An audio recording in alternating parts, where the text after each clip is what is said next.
এখনও পাড়ার শ্রমিকের পরিকল্পনায় তৈরি পুরনো ইট কংক্রিটের বহুতল ভবন রয়েছে পর্যটন নগরী কক্সবাজারে। নতুন ভবন নির্মাণেও তেমন মানছে না বিল্ডিং কোড। নগর পরিকল্পনাবিদ ও ফায়ার সার্ভিস বলছে, ভূমিকম্পের উচ্চ ঝুঁকিতে থাকা এই নগরী নিয়ম নীতির বালাই ছাড়া তৈরি। এখন বেশি মাত্রা ভূমিকম্প থেকে বাঁচার একমাত্র উপায় সচেতনতা। আর ফায়ার সার্ভিসের দরকার আধুনিক সরঞ্জাম, লাগবে বাড়তি জনবল। কামরুল ইসলাম মিত্রের প্রতিবেদন, ছবি তুলেছেন হেলাল উদ্দিন। কক্সবাজারে এক খণ্ড জমি মানে বহু টাকা, আর জমির দামের চাপে হোটেল মালিকরা ভবন গেঁথে তুলেছেন একে অপরের গায়ে। 4 থেকে 8 ফুট দূরত্ব রাখার নিয়ম থাকলেও কোথাও সে নিয়ম মানা হয়নি। নির্মাণের সময় প্রশাসনের কোনো বাধা আসেনি। কোথাও কোথাও ফায়ার সেফটি রাস্তা নেই কোনো পর্যাপ্ত জরুরি সিঁড়িও।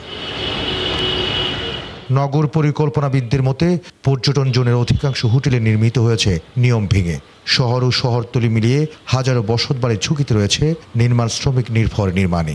একজন টেকনিক্যাল পার্সন থাকার পরেও যদি আমি মিস্ত্রির কাছে যাই, তখন আমি প্রপার সলিউশন পাবো না। কক্সবাজারে বলতে গেলে বেশিরভাগ ভবন এখন এইভাবেই হচ্ছে, যেটা আসলে খুবই ঝুঁকিপূর্ণ।